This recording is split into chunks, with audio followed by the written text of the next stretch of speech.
Bismillahirrahmanirrahim. Alhamdulillah ini terakhir semangat sekali saya sudah. Begini ya. Jadi kalau biasanya ini sering dipakai Pak Kures ya, sesuatu itu pakai madatul kalimat atau kosakata. Jadi kalau akoda itu dari ain kofdal maknanya mengikat. Sehingga kalau kita transaksi disebut apa? Akad. Jadi sesuatu yang mengikat disebut akad. Kata turunannya bisa akidah, sesuatu yang sudah komitmen itu disebut akad atau akidah. Kita berkomitmen iman bahwa Allah satu. Nah satu itu bahasa Arabnya wahid. Terus dari kata wahada wahidu tauhidan, mengesahkan Allah itu disebut apa? Tauhid. Nah, tauhid itu dimulai la syarikalah, bahwa tidak ada kekuatan di luar Allah yang sekuat Allah, disebut tauhid. Jadi akidah dan tauhid itu sama, akidah ya tauhid, tauhid juga akidah. Jadi itu sama. Makanya yang dikatakan Islam itu apa? Yang dikatakan Islam itu adalah al-i'tiqad atau al-aqidah bil janan, akidah tertanam di hati, wa nutqu bil lisan, kemudian akidah itu kita lafadzkan, kita ucapkan, wal amal bil arkan, dan implementasi fisik kita juga seperti itu. Makanya yang dikatakan iman, dikatakan ihsan adalah tadi apa? Akidahnya itu ada bil janan di hati, diucapkan bil lisan, kemudian dipraktekkan bil arkan, yaitu anggota fisik, anggota tubuh kita. Sehingga sujud itu dianggap ibadah paling lengkap karena fisik kita ya tunduk sama Allah dengan kepala di bawah. Kalimatnya juga kalimat tunduk, subhana rabbiyal a'la wa bihamdi.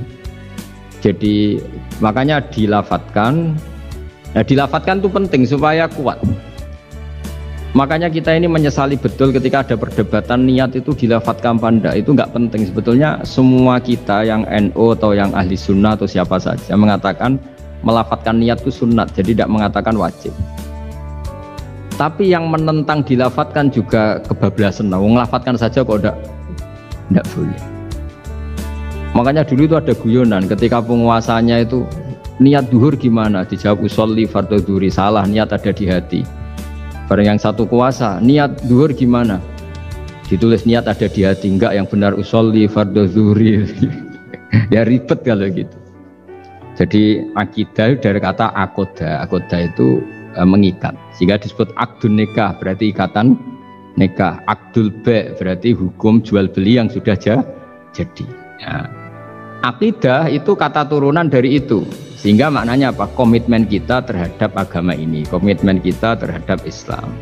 Apa komitmen yang paling dasar dalam Islam? Tauhid, mengesahkan Allah bahwa tidak ada Tuhan selain Allah. Nah, terus tadi yang menyangkut tafsir ya, kita tidak semua kita pernah mondok. Jawabannya sudah tahu lah kalau tidak semua kita itu pernah mondok. Tapi begini ya, pesantren itu dulu itu tidak harus seperti ini yang di pondok saya atau di pondok-pondok yang lain. Pesantren itu adalah sistem pengajaran di mana setelah diajarkan itu dirasakan, diamalkan, dijiwai. Sehingga dulu malah nggak ada pesantren yang kayak kita ini. Ulama-ulama dulu ya di rumah ngaji tapi serius.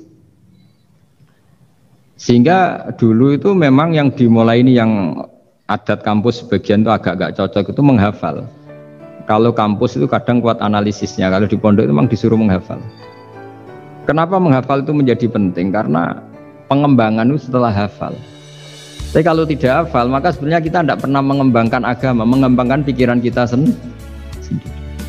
Sehingga kita ini butuh hafal. Meskipun setelah itu ada analisis. Saya beri contoh misalnya gini.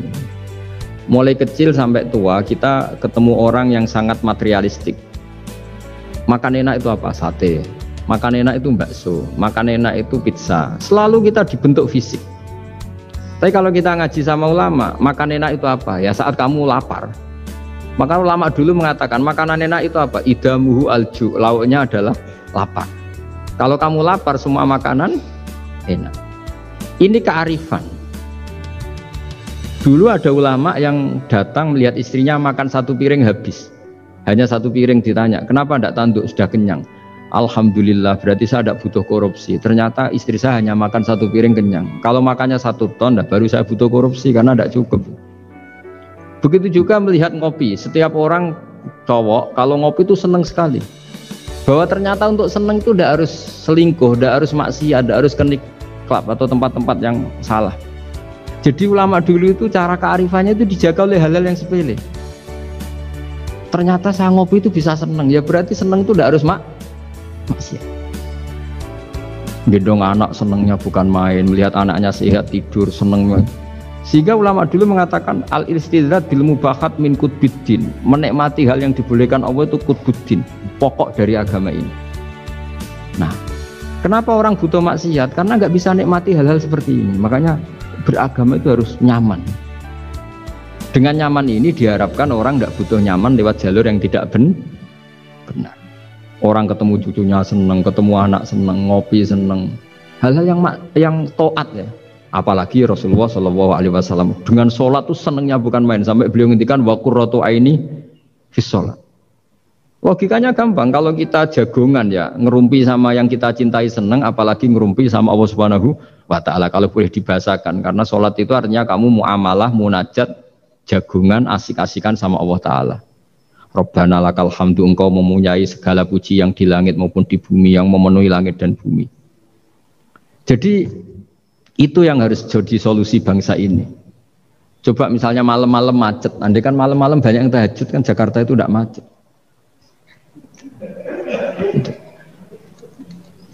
Jadi ulama itu ingin menjadikan taat itu solusi. Makanya kul bi fadlillah bi rahmati fa bidzalika falyafrahu. Orang yang sedang tahajud itu, setiap ulama dulu yang tahajud itu sampai bilang gini, ainal muluk fi hadil ladzah. Enaknya apa jadi raja? Enak ya kita. Sayyidina Ali itu derajatnya tinggi.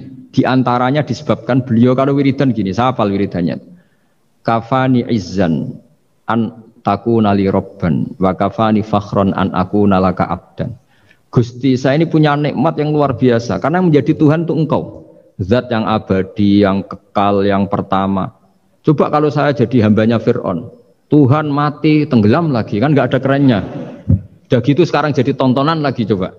Andai kan kamu punya Tuhan Fir'aun kayak apa tersiknya? Sudah Tuhan mati jadi tontonan.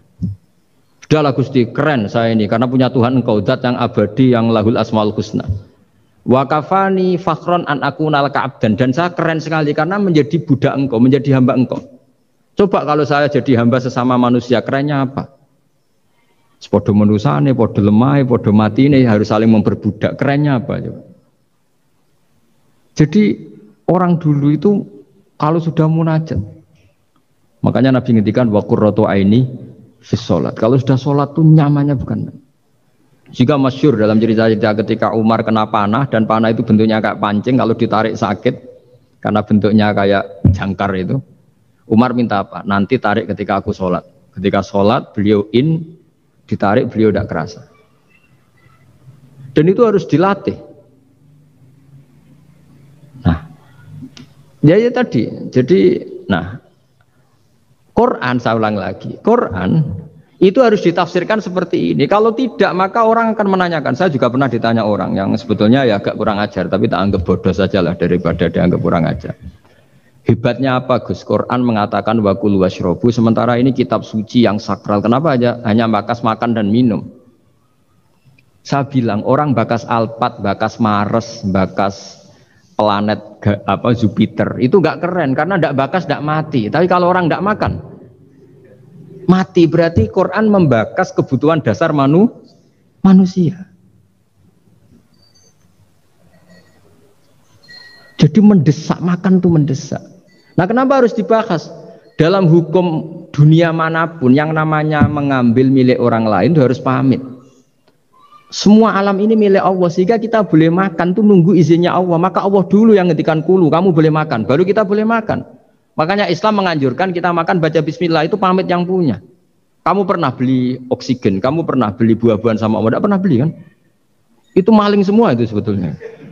Karena tidak pamit sama yang punya. Coba kalau itu milik orang lain, kita langsung makan disebut maling enggak? Sekarang kamu makan itu tanpa pamit Allah, kira-kira maling enggak? Kalau kita keras sebenarnya itu maling juga. Makanya kita dianjurkan baca bismillah. Untung Allah baik, enggak ngelaporkan ke polisi.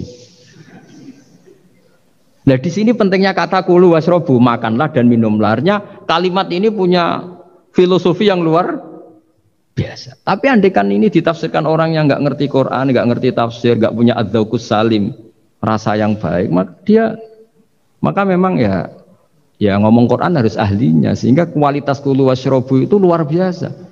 Saya sering sujud syukur karena ayat itu, ya Allah, betapa baiknya engkau mengizinkan kita makan rizkimu. Hanya modal baca apa? Bismillah. Sudah gitu oleh ulama dikatakan Bismillah hanya sunat, kalau enggak juga enggak apa-apa, cuma sedikit kurang ajar lah ngomong.